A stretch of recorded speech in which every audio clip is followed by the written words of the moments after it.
și domnilor, bună seara și bine v-am găsit la o ediție specială Economica Plus. Pentru că astăzi este 1 martie, m-am gândit să vin în atenția dumneavoastră cu foarte multe știri noi și interesante. De fapt, chiar mai multe povestioare, așa cum v-am obișnuit. Și pentru că este o zi specială, pentru prima rubrică cu ochii în patru pe glob, o să-l avem alături de noi pe Lucian Bode. Este fost ministru al economiei. O să trecem la prima știre internațională care contează. Islanda renunță la integrarea în Uniunea Europeană. Cele două partide care au câștigat alegerile parlamentare din Islanda, Partidul Progresului de Centru și Partidul Independenței de Dreapta, au decis să retragă candidatura de aderare a țării la UE. Guvernul islandez a dizolvat deja organismele de negociere cu UE, a căror activitate a fost suspendată la începutul campaniei legislative din 2013. Iar acum, o altă candidatură nu va fi depusă fără organizarea unui referendum. Dar pentru aceasta, șansele sunt foarte, foarte mici.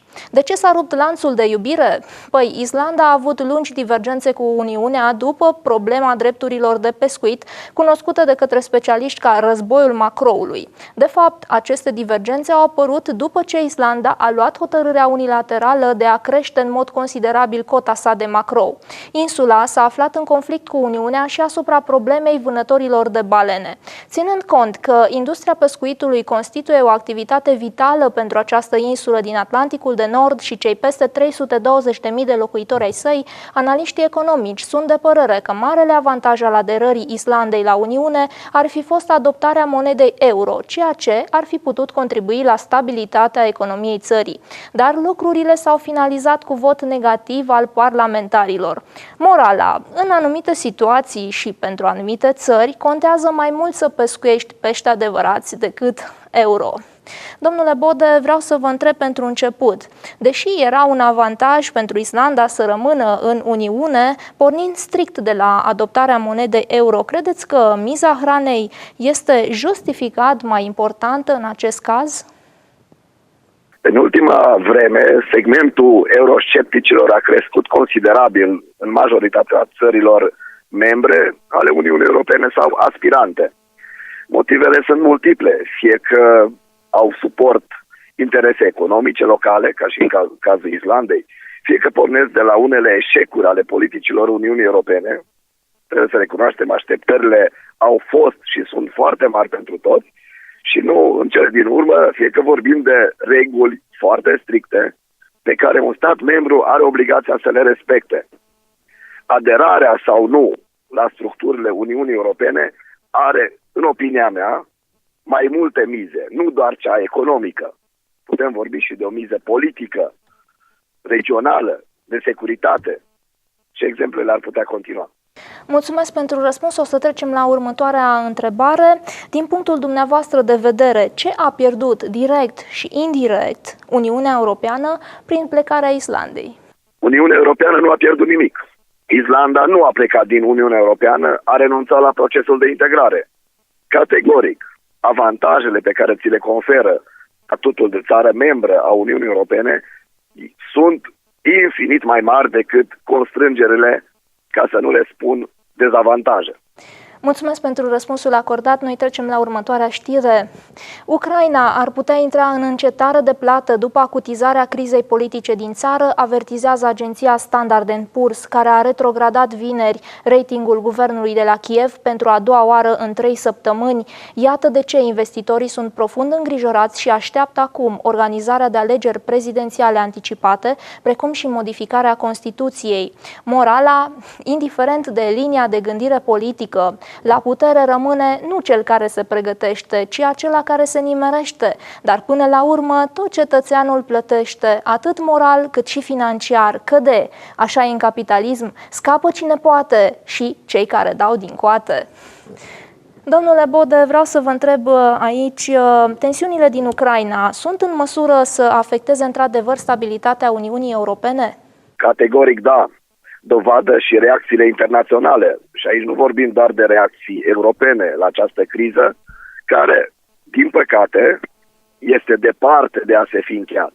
Până la urmă, vorbim de o țară la granița Uniunii Europene, din care aproape 700 de kilometri graniță doar cu România, cu o piață de peste 40 de milioane de locuitori, numărul Unu, în Europa, în ce privește foarte multe resurse, mă refer aici la cărbune, la uraniu, o țară la granița a două imperii, Rusia și Uniunea Europeană.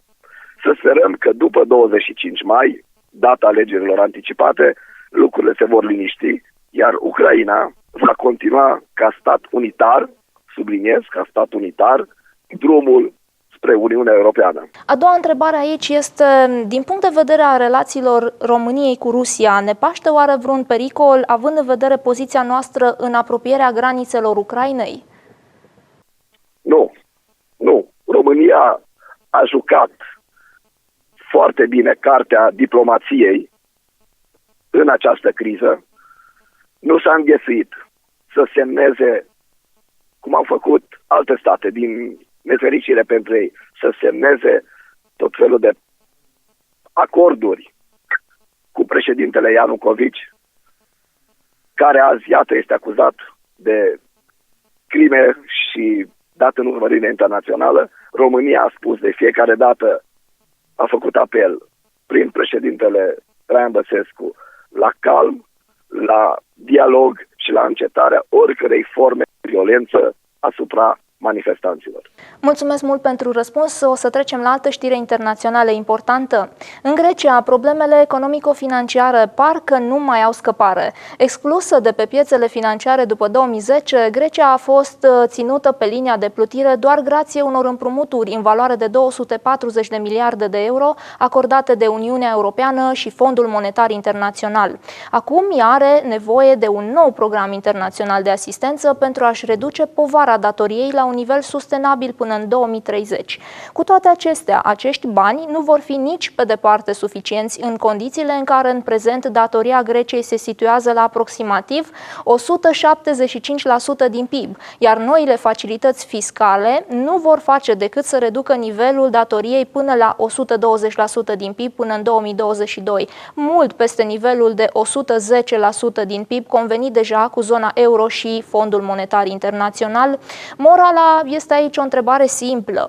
Abia după ce ajungi să te îndatorezi de la tot felul de instituții financiare internaționale, realizezi de fapt cât pierzi? Domnule Bode, vreau să vă întreb, care este de fapt miza pentru care încă se mai dorește să se pompeze bani în Grecia? Aș răspunde dând două exemple, dacă vreți, din viața de zi cu zi a fiecărui român. Primul, de ce o bancă, atunci când observă că nu mai poți să-ți achiți creditul, mai întâi îți propune 10 de scheme de refinanțare? Răspunsul este cât se poate de clar, pentru a-și recupera investiția. 2. În momentul în care, alt exemplu, îți propui să construiești o casă și ajungi la acoperiș, este firesc să faci orice efort ca să-ți achiziționezi și acoperișul, fără a pune în pericol restul construcției. La fel procedează și cei care au construit în Grecia și care nu doresc să-și vadă construcția dărâmată pentru o investiție care, sigur, este destul de importantă și în acest an. Sigur, mizele, în opinia mea, sunt mult mai mari și mai multe. Vă mulțumesc mult pentru răspuns, domnule Bode. Mai am aici încă o întrebare. Cine are de fapt interese în Grecia și cât sunt de corecte până la urmă organizațiile financiare internaționale față de acest stat? Organizațiile internaționale, înainte de a fi corecte, sunt interesate. Așa cum este valabil și pentru România, și pentru Grecia, și pentru orice altă țară. Dau în permanență exemplu pe care l-a dat fostul șef al Fondului Monetar Internațional, Dominic Strauss-Kahn, în România. Fondul Monetar Internațional este un medic, este un doctor care vă spune ce boală aveți.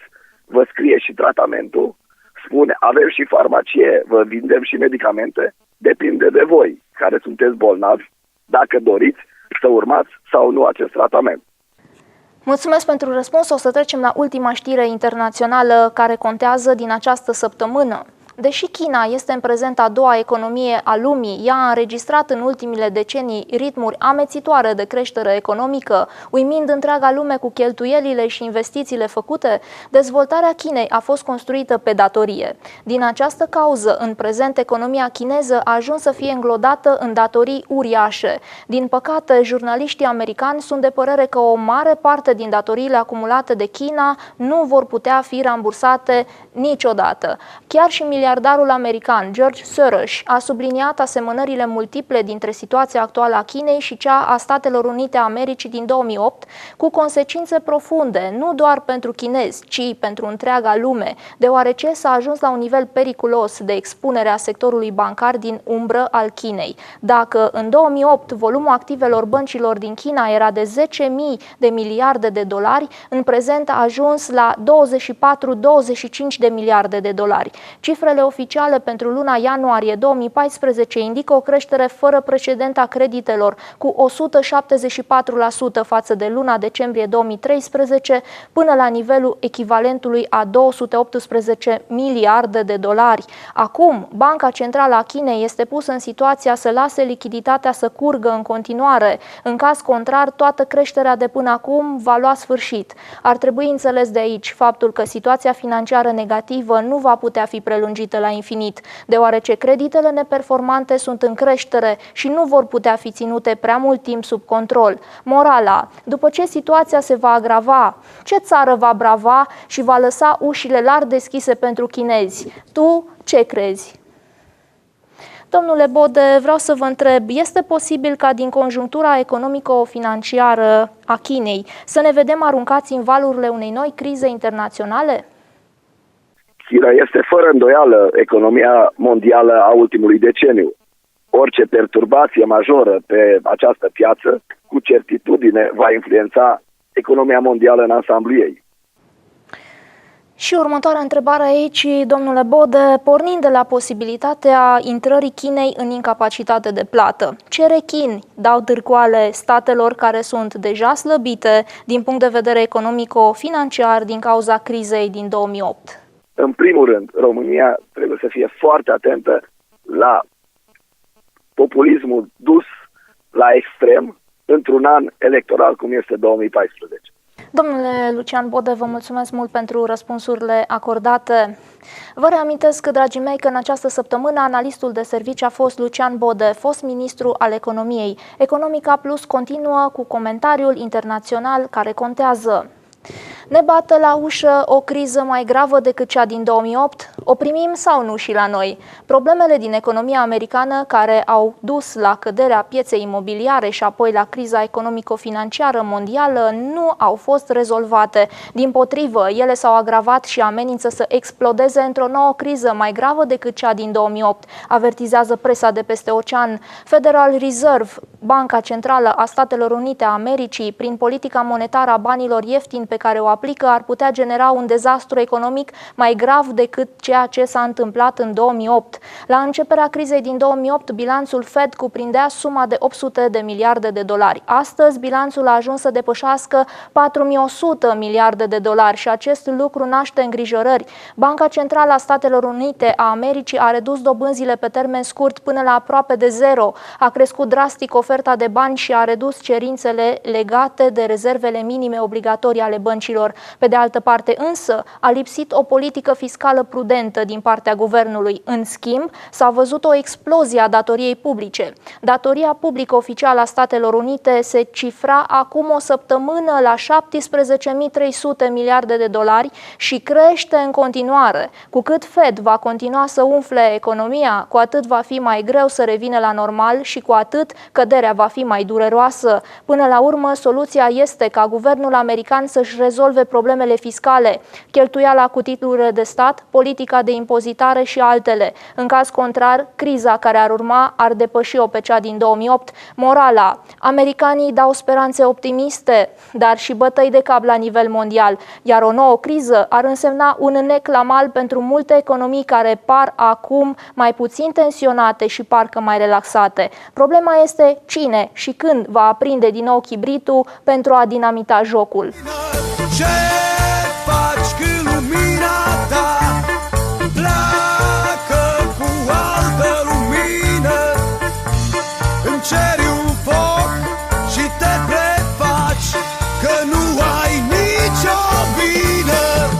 Dragii mei, Economica Plus continuă. Urmează rubrica Economia Națională la zi. Proiectul potrivit căruia bunicii ar putea primi banii dacă au grijă de nepoților aparține deputaților UDMR. Acesta prevede că bunicii care au grijă de nepoți cu vârsta de peste un an să primească banii de la stat. În acest fel, atât bunicii, fie ei pensionari sau nu, cât și părinții vor putea fi ajutați. Potrivit deputatului UDMR de Sălaj, Sereș Deneș, șansele ca această propunere legislativă să se adopte sunt foarte mari. Da, deci este o inițiativă legislativă a doi colegi, prin care și propun ca în condițiile în care copilul care este în întreținerea părinților a împlinit vârsta de un an, iar părinții ar putea sau lucrează amândoi, să li se dea bunicilor care sunt pensionari sau n-au loc de muncă o indemnizație de minim 0,5 ISR. Deci ISR-ul ăsta este un coeficient care se calculează din mai multe componente anual, pentru a îngriji copii până la vârstă, respectiv până la 3 ani sau respectiv până la 4 ani. Eu zic că ar fi totuși șanse, pentru că am ajuta părinții să poată lucra și în același timp am putea asigura condiții optime pentru copii ca să fie crescuți, pentru că bunicii sunt foarte mulți la nepoți. Condiția majoră prevăzută în proiect este ca bunicii să nu fie salariați. Propunerea este dezbătută în prezent în comisiile de specialitate ale Camerei Deputaților, dar decizia finală va aparține senatorilor.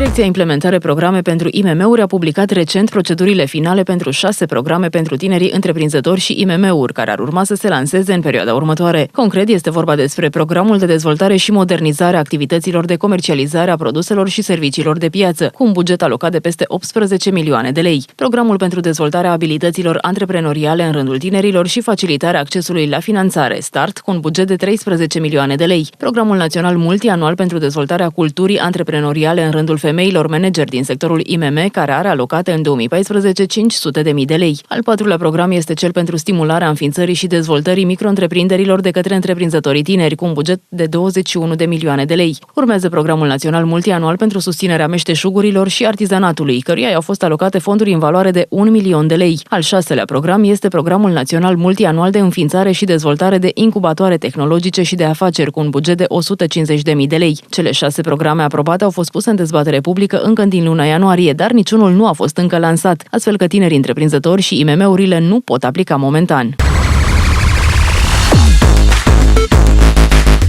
Un raport al Băncii Mondiale plasează România pe primul loc în regiune în ce privește nivelul contribuțiilor sociale pentru pensie, șomaj și sănătate plătite lunar de angajat și angajator. 55% din salariul unui român reprezintă contribuțiile sociale, față de 3% în Armenia, 30% în Rusia, 31% în Bulgaria, 40% în Polonia, 44% în Ungaria, 45% în Cehia sau 49% în Slovenia. Cu toate că avem cea mai mare rată totală a contribuțiilor sociale, nu mai suntem campioni când vine vorba de colectări. Potrivit raportului Băncii Mondiale, acest nivel ridicat al contribuțiilor sociale poate favoriza munca la negru, cu efect negativ asupra veniturilor colectate. Ratele ridicate ale contribuțiilor ar putea induce reacții în oferta de muncă, inclusiv ascensiunea muncii la negru, ceea ce poate afecta negativ veniturile, se spune în raport. Veniturile colectate la buget din aceste contribuții reprezintă numai 9% din PIB, cu un punct procentual peste media regiunii, față de 11% în Polonia, aproximativ 12% în Ungaria și Slovenia și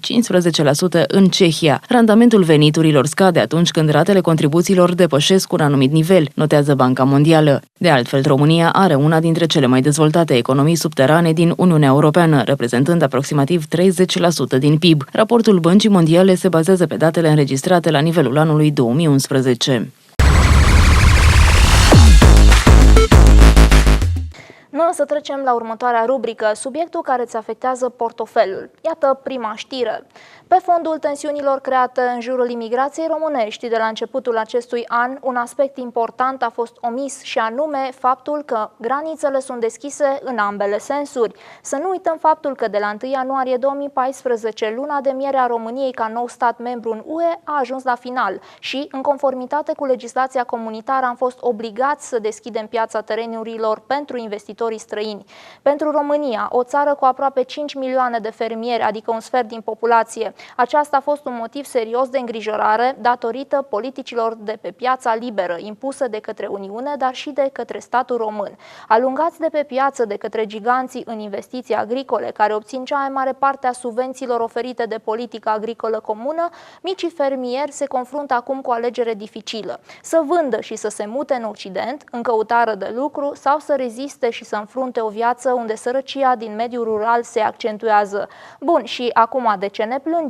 În ultimul deceniu, aproape 1 milion de hectare de teren din România au fost cumpărate de către companiile străine, exploatând portițele juridice lăsate deschise de către stat. Pornind de aici, țăranii devin un real obstacol, fiindcă, deși nu produc multă bogăție, ei dețin împreună o resursă extrem de valoroasă pentru o mulțime de investitori, respectiv terenurile agricole și ceea ce se află sub acestea. Antipatia față de țărani este prin urmare motivată doar de faptul că aceștia stau în calea câtorva oameni care fac o mulțime de bani. Ei, dar oare la atâta să se rezume valoarea și importanța țăranului?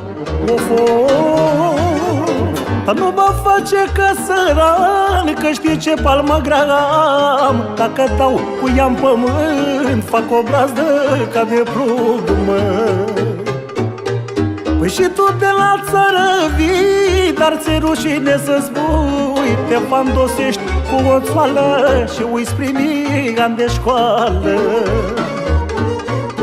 Dacă stau și mă uit bine, nici râsul nu mi-l pot ține, că mulți se dau ce nu sunt și umblă cu nasul vânt. Trecem la al doilea comentariu pe care vi l-am pregătit. România se află sub avertisment clar. Comisia Europeană a avertizat guvernul că România va fi nevoită să încheie proiectele europene nou lansate sau deja adoptate din bani de la bugetul de stat și de la beneficiari, dacă acestea nu vor fi finalizate până la sfârșitul anului 2015.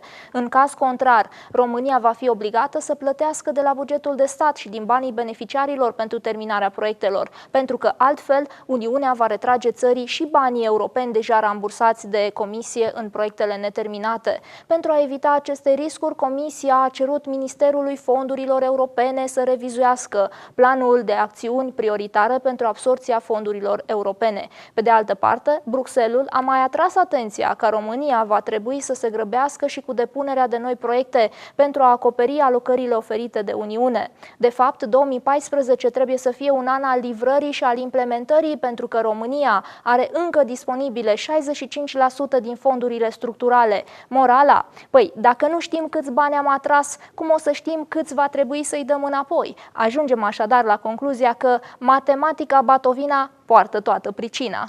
Banii fac pământul să se învârtă și toată lumea vrea să plouă cu valută, dar nu se întâmplă. Banii fac pământul să se învârtă și toată lumea vrea să plouă cu valută, dar nu se întâmplă. Dragii mei, iată care este ultimul comentariu național pe care vi l-am pregătit. România are cel mai înalt nivel al contribuțiilor sociale din regiune, dar la colectare nu mai excelează. Așa ceva? Ei bine, dragii mei, din păcate ați auzit bine. Rata totală a contribuțiilor sociale pentru pensie, șomaj și sănătate în România este de 55% din salariu, ceea ce poate favoriza munca la negru cu efect negativ asupra veniturilor colectate, potrivit unui raport al Băncii Mondiale. Chiar dacă rata totală a contribuțiilor sociale variază în economiile aflate în tranziție în Europa Centrală și de Est, cred că deja știți că noi stăm foarte bine. În timp ce vorbim de un procent de 3%, în Armenia noi îi depășim pe toți, cu o pondere de 55%, după cum arată un raport financiar internațional publicat recent. Totodată, în timp ce România are cea mai ridicată rată din regiune, veniturile colectate la bugetul din aceste contribuții reprezintă numai 9% din PIB, cu un punct procentual peste media regiunii. Așa Așadar, uite că se poate și da, se întâmplă în România. Ce să mai vorbim de faptul că România are una dintre cele mai dezvoltate economii subterane din Uniunea Europeană, reprezentând aproximativ 30% din PIB. Morala: statul ia din buzunarul cetățeanului zilnic câte ceva. Și nu că ne-am supăra, dar după asta tot managerul și respectiv cetățeanul rămân cu buza umflată și degeaba stau apoi și se uite la poartă.